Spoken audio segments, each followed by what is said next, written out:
Alright guys, welcome back to another episode here on Grow the Earth. Before we get started with our video today, I want to invite you to go and visit my other media pages. If you're watching this on YouTube, we're also on Rumble, we're on Instagram, we're on TikTok, and I've also got a Facebook group. Now all these links are right here below me, and there are some things that if you're watching me on YouTube that you're not seeing if you're not visiting my other pages. Instagram, TikTok, and Rumble have all got extra videos that you're not seeing here. Also, if you are on Facebook, go join my Facebook page. We've got a bunch of different people there that can answer a bunch of questions for you. You know, you're able to actually have access to me directly to where you can ask me questions if you need to. And you can find all the information that you need to know to grow your garden better. So now let's get on with the video. Alright guys, today we're going to be planting carrots. Now I've seen on a lot of the Facebook posts that people are having problems with getting carrots to come up, getting carrots to be the right size, and just in general problems getting the carrot that they see in the store. And I hope that my video today will kind of help you guys along with that. Now, for you guys that have really dense soil, that's the key to getting a carrot to grow to full length. You know, when you're talking about a 13 or 14 inch carrot, you've got to have 13 or 14 inches of loose soil for that carrot to grow. If you've seen a deformed carrot, a carrot that looks kind of all scraggly and twisted, it's because as that carrot was growing, it hit something hard and it was making its way around it. So loose soil that is well draining is your friend when you're planting carrots. Or you can do something like these. These are a short and sweet carrot. These carrots only get about 4 inches long, but they're every bit as good as a regular carrot. It's just that you don't need as much depth in order to grow these. Now, here where we're going to be planting a variety of different carrots, and we've already kind of loosened up the soil. And as far as loosening up the soil, all I did was took a shovel, kind of push it in and give it a little pop in order to kind of bring everything up and let it fall back down on itself. So I didn't actually disturb the layers that are a little lower, but I did give that soil a little bit of looseness to go along, you know, with what we're going to be planting here. All right, so we're going to pan down here, and I'm going to get you. We're going to plant some of these.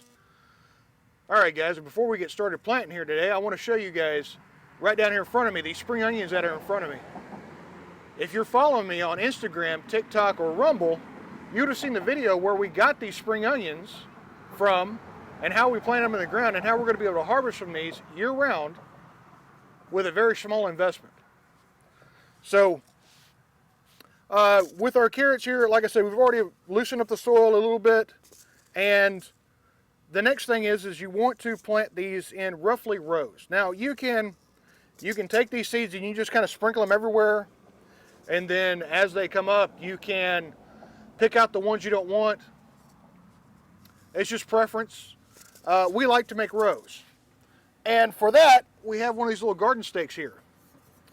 And what that does is that's going to allow me to get a good eyeball and just come down through here and make our row. And now we're not pressing down very hard with these because, again, these are very small seeds. And they don't need to be planted very deep at all. If you plant these too deep, they will not come up.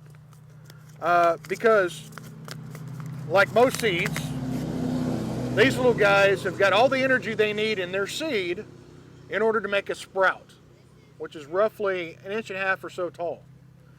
Anything more than that, and they need sunlight, they need nutrients, and things like that. So if you're planting them 1 inch down, and they go to sprout, well, if they can't get above that soil layer to get their sunlight and get their nutrients, they're just not going to come up. So we got to keep these relatively shallow, which is going to tie into the technique that we need to do to help to make sure that these guys germinate.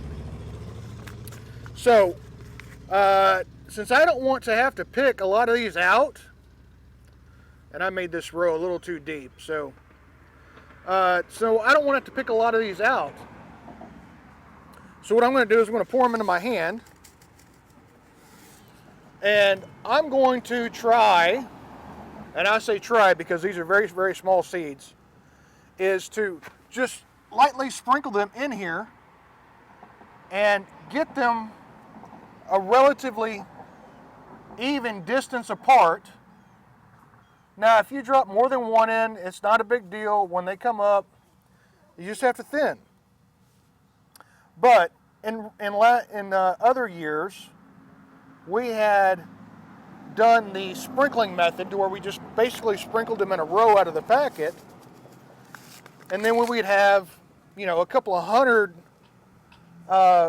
sprouts come up, and really in that line we only need about 25 or so carrots, and it was just a relatively large waste.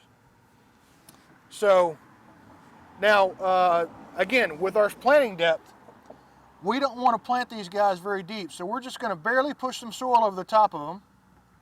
Now, I've already pre-moistened this soil to make it a little easier for us to be able to make our rows in the ground and stuff like that. So we're not going to have to go back and really moisten this again. But what I will say is you need to give it a little pat. And this is pretty much just like any other small seed. You're gonna plant these pretty much the same way. You're gonna make your little rows that's not very deep, and you're going to just kind of barely put them underneath the soil surface. But now with carrots, and again, we're going to plant out the rest of these off camera to save a little bit of time here, and so you guys don't have to watch me plant 5 or 6 rows of carrots here.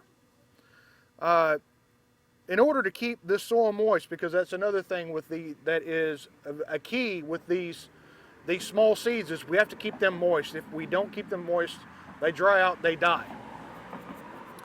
So there's one technique that is unique, I should say, to carrots.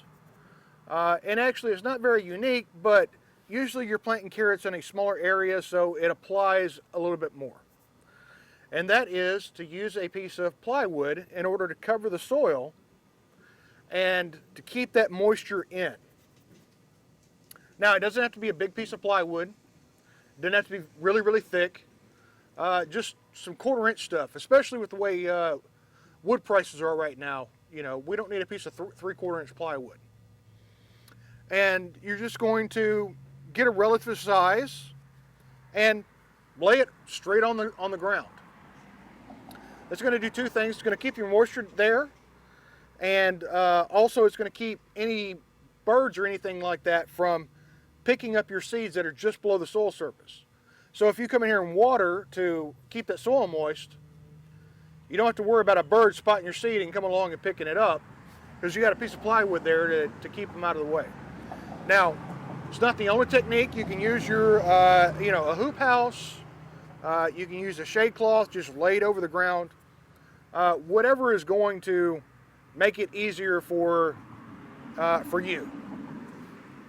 But one other thing is, as these come up, whichever sprouts come up, we want to have an area around that seedling that doesn't have any weeds, another carrot, or anything like that, roughly about 1.5 inches from the center of from that carrot. And what that's going to do is that's going to allow it to grow and spread and not come in contact with anything else. We have seen in past years where we haven't thinned quite as much, because of course we're trying to get as many carrots as we can. And what would happen is the carrots that were too close together, they never got any kind of size to them. They stayed small and puny, plenty of green on top, but no root development, no carrot.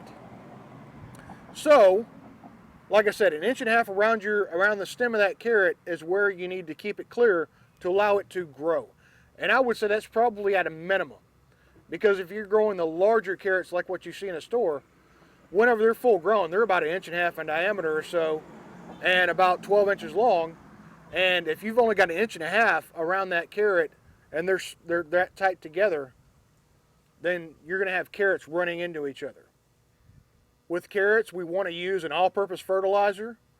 Not too much nitrogen because we do want root development, but we also need our other micronutrients as far as our irons and things like that in order to promote that root to develop well. Once your carrots are fully grown and you go to pull them out of the ground, the green tops, surprisingly, they taste just like a carrot. So you can use those as almost like a spice in dishes that you don't necessarily want an orange carrot in, but you want some of that flavor. So you can chop them up and throw them in your soups and your salads. You can freeze them to save them for later. You can dry them to use them as a dry herb. And it's just a wonderful addition to certain things, certain dishes that you don't necessarily want a full-size carrot in. So guys, as always, I ask you to pray over your family, pray over your garden, and have a great day.